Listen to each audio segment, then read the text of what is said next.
At my dad's wedding, I was shoved to the last table with strangers. Not family. My stepbrother sat beside him.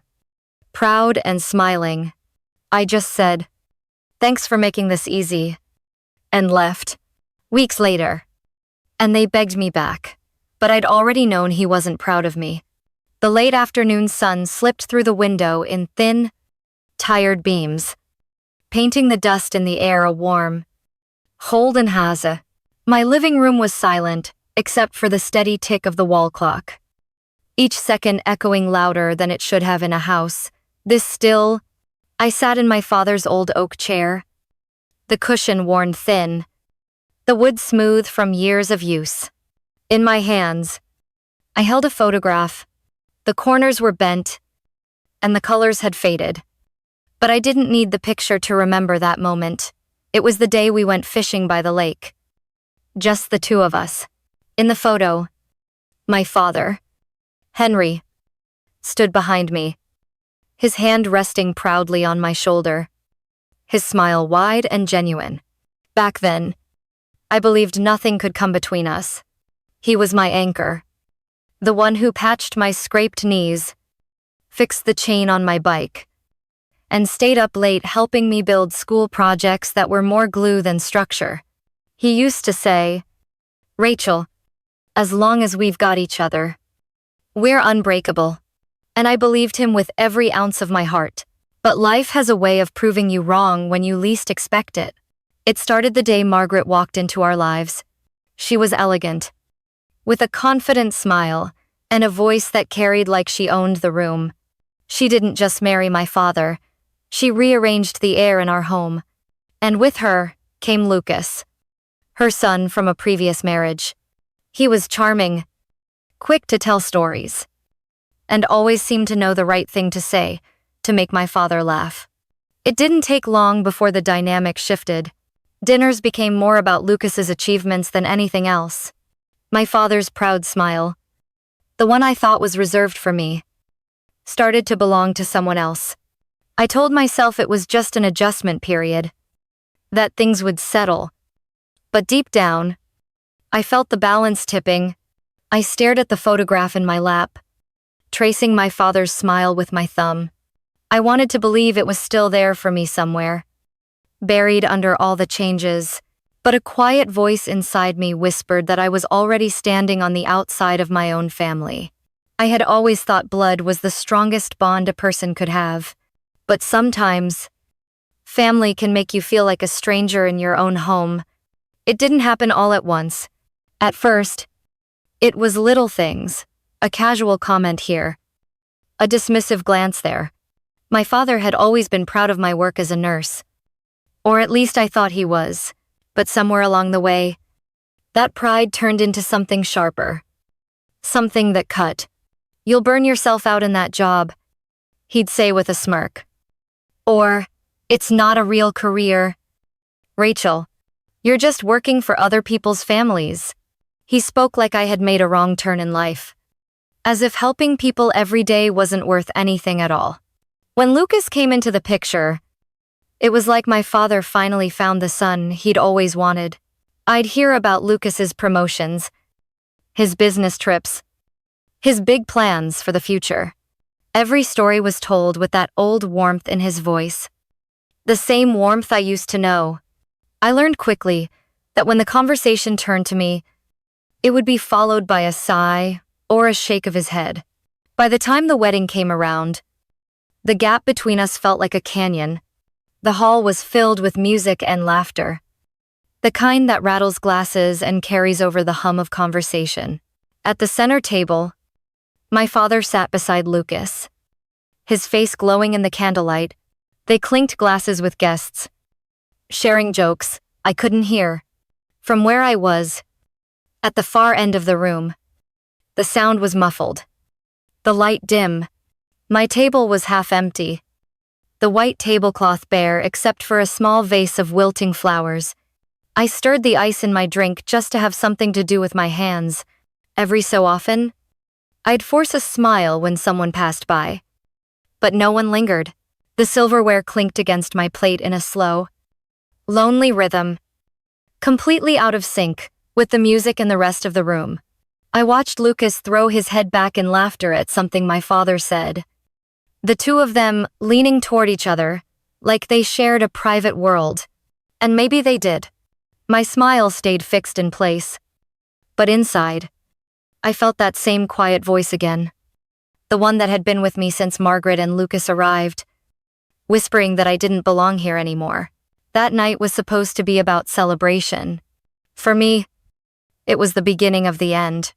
The speeches had ended, and the band had shifted into a slow, golden melody. I was halfway through pushing a piece of cake around my plate when I noticed my father standing up from his seat at the head table. The room fell into a respectful hush. He cleared his throat and smiled. That warm, proud smile I hadn't seen aimed at me in years. "I want to give this to someone who has truly earned it," he said, reaching into the inside pocket of his suit jacket. His hand came out holding a small, velvet box. When he opened it, the light caught on gold rich, warm, unmistakable. The family watch, the same one my grandfather used to wind every night before bed. The one my father had always said would go to someone worthy of carrying on our family tradition. I had never let myself imagine it would be me, but I'd always assumed it would at least be a moment shared among all of us. He turned to Lucas. "Not me, son," my father said, voice steady and loud enough for everyone to hear. "You are the one I trust to keep this safe. You represent what this family stands for." Laughter and applause broke out around them. Lucas looked humbled, even embarrassed, but he slipped the watch onto his wrist without protest. My father patted his shoulder as if sealing the bond. I felt the words like a clean, sharp blade sliding right between my ribs. The noise of the room blurred. The applause turned to static. I could see people smiling, clinking glasses, leaning in to admire the watch as though it were a crown. But for me, everything slowed to a crawl. I stood up. My chair scraped loudly against the floor. But no one turned to look. I walked between tables, past waiters carrying champagne, past old family friends lost in conversation.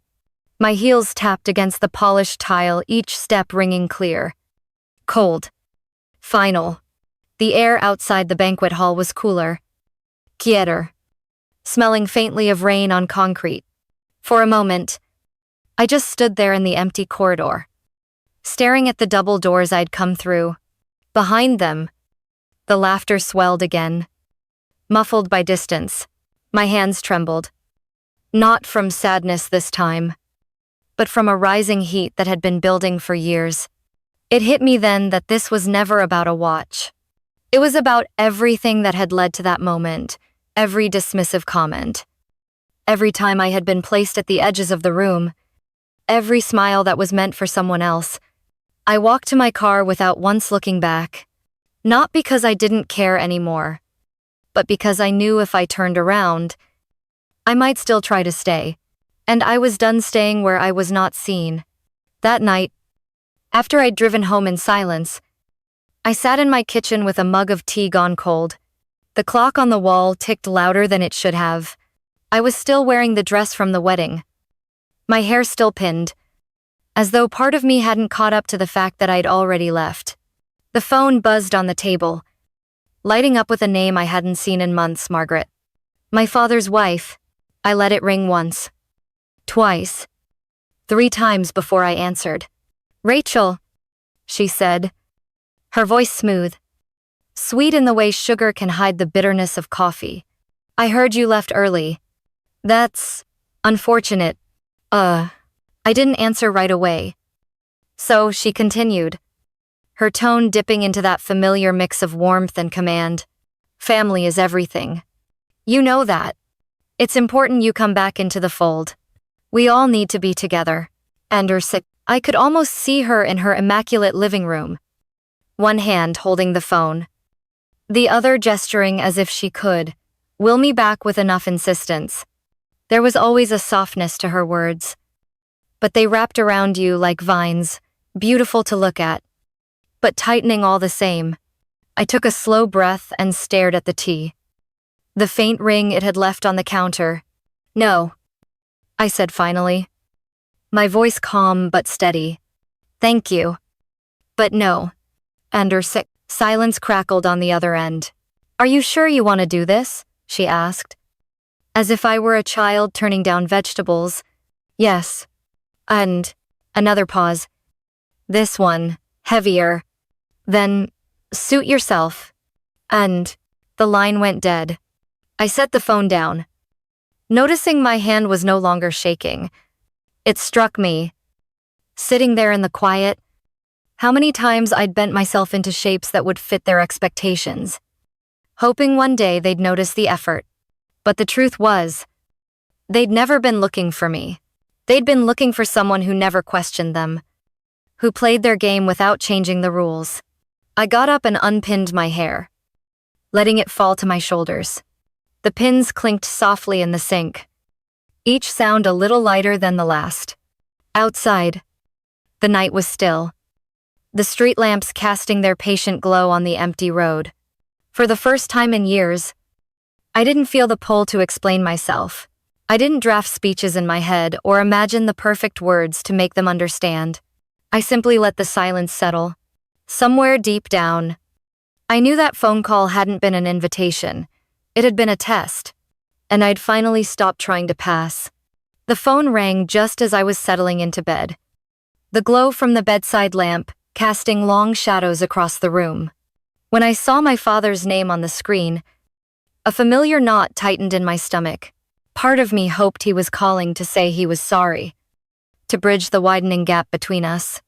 But as soon as I answered, I knew better. "Rachel."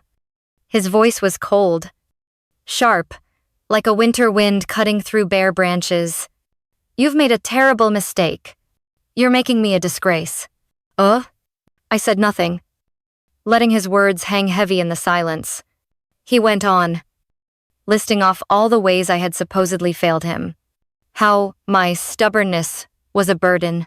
How my career was insignificant compared to the real successes Lucas had achieved. How my refusal to come back to the family fold was a betrayal.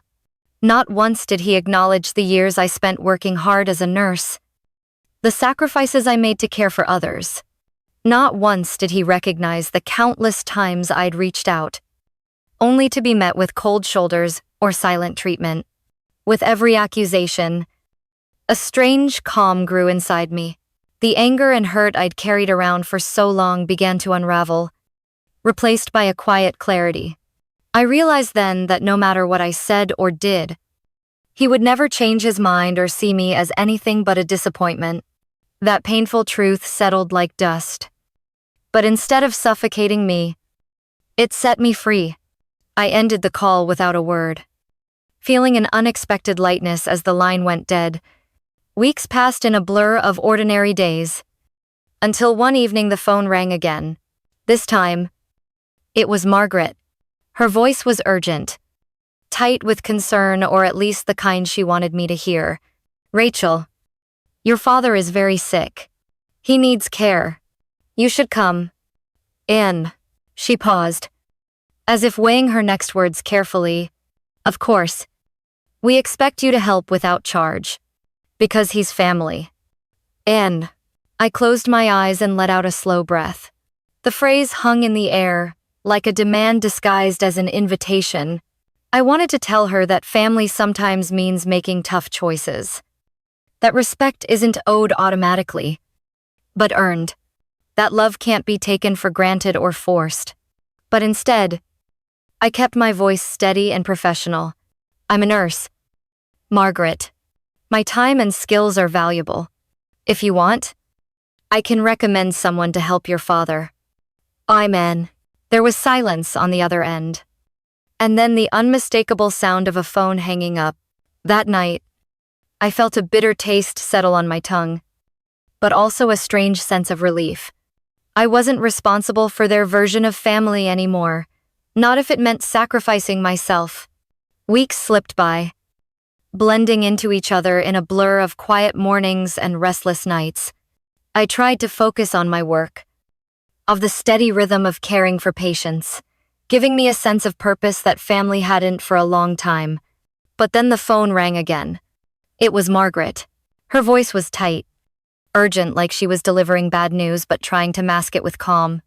Rachel, your father is very sick. He's not doing well at all. You need to come and take care of him. Oh, there was a pause. And then she added, almost as an afterthought, of course, we expect you to do this without charge. Because he's family. Oh, the words hit me with a strange mix of shock and bitterness. Family. That word had been stretched so thin over the years that it barely held its shape anymore. I wanted to ask what kind of family expects someone to drop everything without so much as a thank you. I held the phone a little tighter, feeling the weight of her demand. It wasn't a request, it was an obligation dressed up in the language of duty. I took a breath, steadying my voice before replying. Margaret, I'm a professional nurse. My time and skills are valuable. If you need someone to care for him, I can recommend a qualified caregiver. End of There was a silence on the other end. Then, and the faint sound of a click as she hung up. No thank you. No hesitation. Just an abrupt end to the conversation. I sat back, the phone still in my hand, feeling a bitter taste settle in my mouth. It was as if they had expected me to be nothing more than a service, a fallback plan when it suited them. But beneath that bitterness, a surprising sense of relief began to grow. I wasn't responsible for their version of family anymore, not if it meant sacrificing my own boundaries, my own dignity. In that moment, I realized how far I had come. From a daughter desperate for approval, I was now someone who could say no and mean it. It wasn't bitterness that fueled me, it was clarity. Family might expect things from you, but it doesn't have to define you. And sometimes, the hardest love is the love you give yourself by walking away. The phone call ended abruptly, the cold click of disconnection echoing louder than any words could. I sat there, holding the receiver a moment longer, trying to process what had just happened. No thank you. No acknowledgement. Just silence. It was clear that my offer to help only as a professional, not as a charity, was unacceptable. In that silence, I felt a wave of exhaustion, not physical, but something deeper, the kind that settles in your bones when you realize that the people you once called family see you as nothing more than a convenience, a tool to be used when needed and discarded when not. Days turned into a restless blur, until a surprising call came from an aunt I hadn't spoken to in years. Her voice was cautious, almost hesitant. Rachel, I wanted to let you know, Lucas won't help with your father's care. He's refused any financial support and hasn't been visiting. I closed my eyes, letting the words sink in. The son my father had placed all his trust in was nowhere to be found when it mattered most. It was a bitter revelation. The same Lucas who had received the family heirloom, the watch symbolizing tradition and responsibility, had chosen to walk away. I felt a quiet anger simmer beneath the surface. Not just at Lucas, but at the whole situation. My father had handed over his faith and legacy to someone who had no intention of honoring it. The truth was undeniable and painful. In trying to keep the family intact, Henry had unknowingly placed his trust in the wrong hands, leaving himself vulnerable and alone. For a moment, I let myself grieve not just for my father's condition, but for the family I had wished for, the connections that had frayed beyond repair. But then, beneath the grief, there was a strange sense of clarity. This was the reckoning I hadn't dared to face before. Sometimes, the people who are supposed to stand by you are the ones who step away, and sometimes, the hardest truth is accepting that you can only control your own actions, not theirs. I made a silent promise then, to focus on what I could control, to honor my own values, and to find peace in a family that I could choose, even if it wasn't the one I was born into. A call came one afternoon from Aunt May. A voice I hadn't heard in years but that carried a weight I couldn't ignore. Rachel, I thought you should know. Lucas won't be helping with your father. He's refused any financial support and isn't visiting him.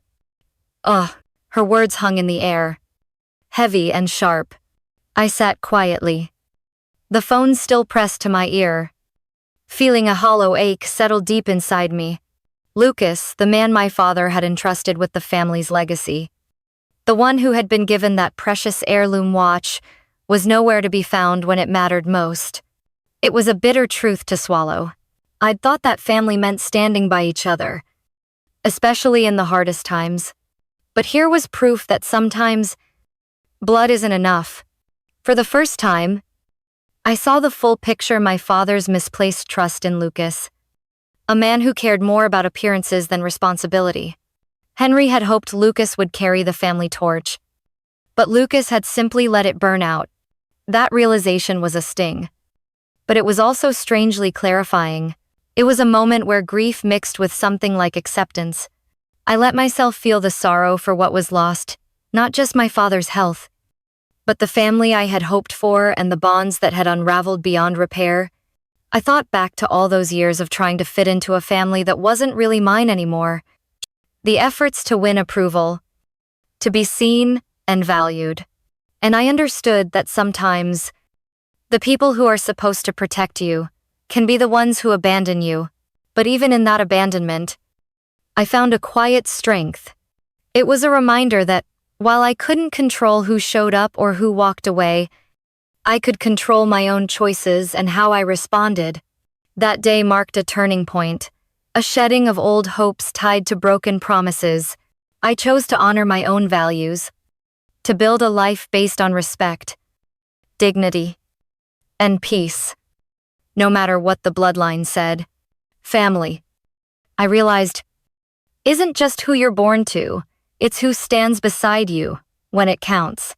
And sometimes, you have to find or create that family for yourself. The years that followed weren't marked by grand gestures or sudden changes. Instead, they unfolded quietly, like the slow turning of pages in a well-worn book. After all the heartbreak and disappointment, I found myself settling into a new rhythm, one built on small, steady moments that brought a sense of peace I hadn't realized I was longing for. I took a position at a local clinic, a modest place tucked away from the bustle of the city, where the faces were familiar and the work was real. The patients weren't celebrities or high-profile clients, they were neighbors. Folks with stories much like mine, carrying burdens and hopes beneath their everyday smiles. Working there gave me a sense of purpose again. One not tied to family drama or the need for approval. Here, I was valued for what I could give, and not who I was related to. My colleagues were a kind-hearted, dedicated group. We laughed through long shifts, supported each other on tough days, and celebrated little victories: a patient's improvement, a thank you note from a grateful family, a shared cup of coffee when the world felt heavy. They respected me, not just as a nurse, but as a person who showed up fully, with compassion and honesty. That respect was something I had chased for so long in the wrong places. Finally, it felt earned and true. Afternoons at the clinic carried a gentle rhythm. Patients would come in with everything from scraped knees to chronic illnesses, each one trusting me with their stories, their fears, their hopes for healing. It was humbling, and somehow healing in itself. I learned to listen in ways I never had before. Really listen, without judgment or expectation. There was a sacredness in those moments, a reminder that care isn't about fixing everything but being present when it counts. Outside of work, life began to bloom again in quiet ways. I found solace in books, poring over stories that transported me to different times and places, yet somehow spoke to the struggles and triumphs I'd lived through. I spent more afternoons sitting on the porch of my small home, the soft pages turning in my hands while the sun cast long shadows across the yard. Friends would drop by, and we'd share tea or lemonade, our laughter weaving through the air. like a gentle melody. These were the moments I cherished most. The comfort of genuine connection, the warmth of shared stories, the ease of company that didn't require me to pretend or perform. There was a freedom in these simple joys that I hadn't known since childhood. No more strained smiles at family dinners or silences filled with unspoken resentments. Instead, there was openness, space to breathe, to be, to belong on my own terms. The burdens of the past didn't vanish overnight, but they lost their grip. With every laugh shared, every book read, every quiet evening spent among friends, I felt the weight lift, replaced by something lighter, more hopeful. I began to understand that peace wasn't something grand or dramatic.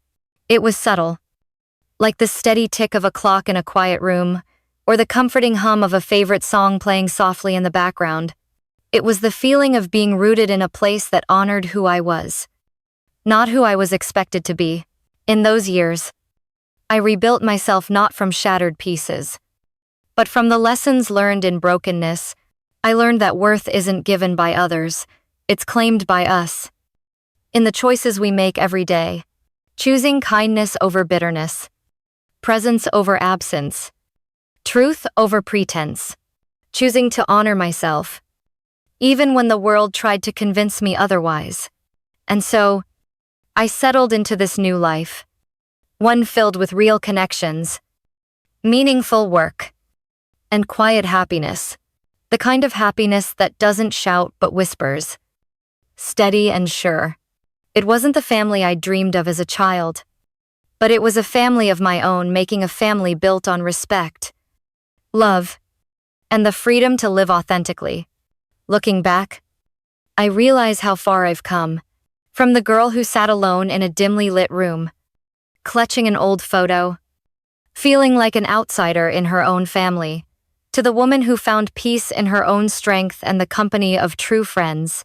That journey wasn't easy, but it was worth every step, because in the end, the greatest gift we can give ourselves is the courage to walk away from what doesn't serve us and toward the life we deserve.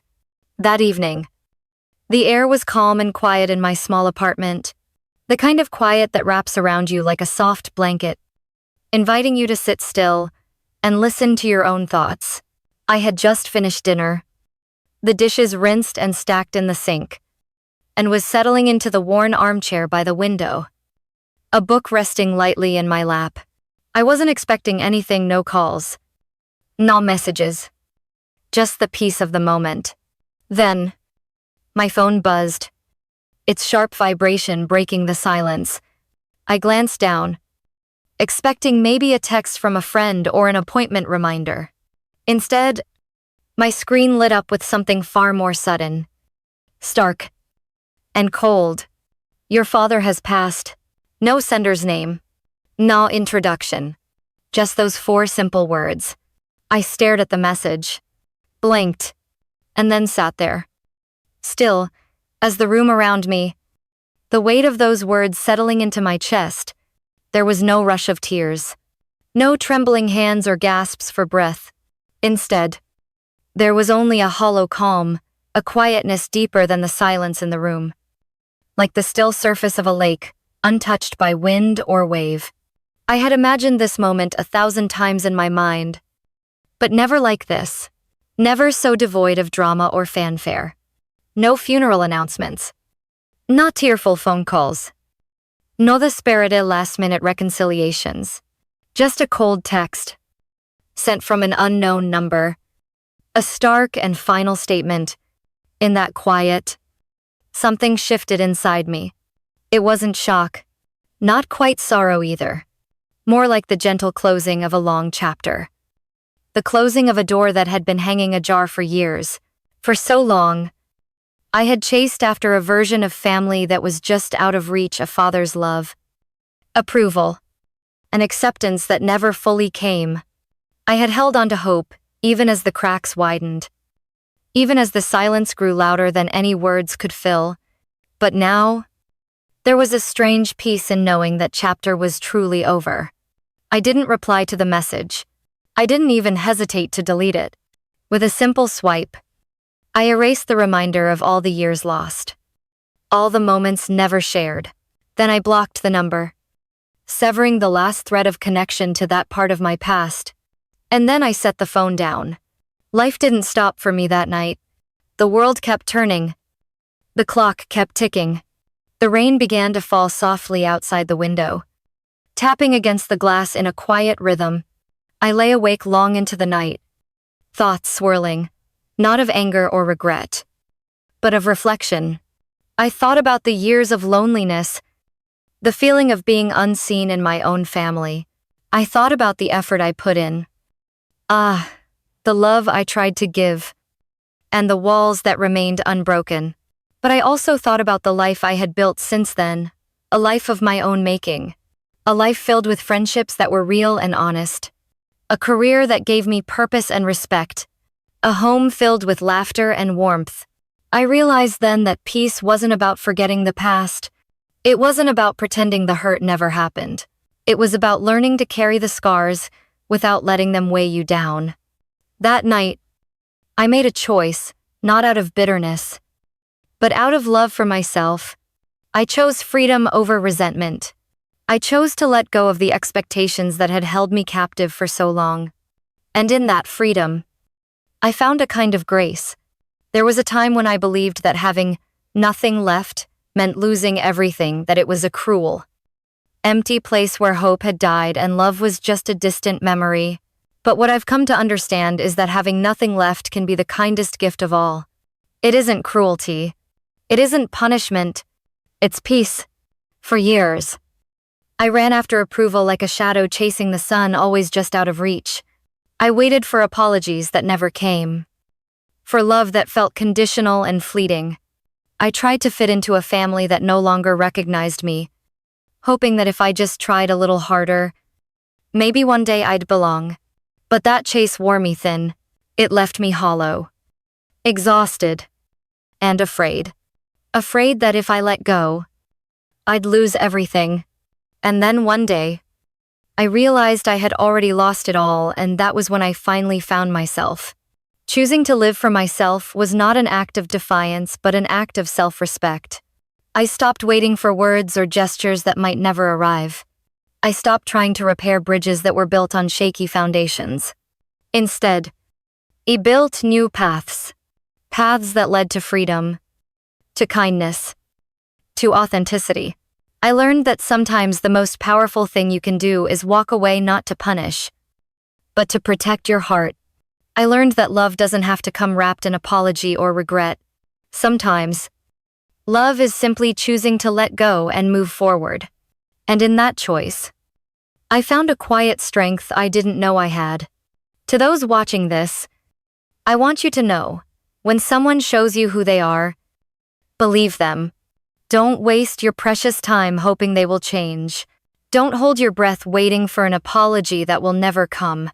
You deserve to be seen, to be valued, and to be loved for exactly who you are. You deserve peace. It took me a long time to see that, but once I did, everything changed. Living for yourself doesn't mean you're alone. It means you're brave enough to choose your own happiness. And that courage can lead you to places you never imagined. So, take that first step. Let go of what weighs you down. Embrace the freedom that comes with accepting the truth about others, about yourself, about what you truly deserve. Because when you do, you open the door to a life filled with respect, love, and peace. And that life is worth everything. From Rachel's story, there are several powerful lessons for anyone who has faced pain within their family or felt abandoned by those closest to them. First and foremost, the story reminds us that blood ties don't always guarantee unconditional love. Sometimes, the people who are supposed to care for us the most end up causing the deepest wounds, leaving us feeling lonely, even among family.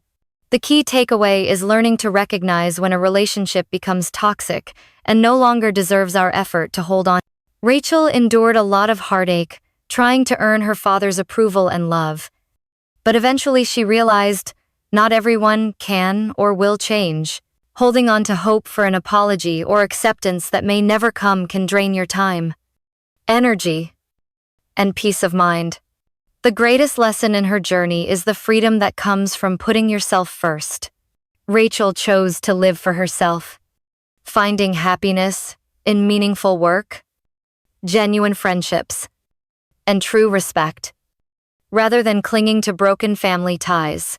Having nothing left didn't mean cruelty. It opened the door to peace and inner liberation. Finally, the message to viewers is this: believe people when they show you who they are. Don't wait endlessly for a sorry that might never come. Be brave enough to walk away, to build a life and family of your own, where you are truly loved, respected, and accepted for who you are. That's the real worth we all deserve. This story teaches us that sometimes the hardest goodbye leads to the greatest freedom, and that choosing yourself is the strongest act of love you can give.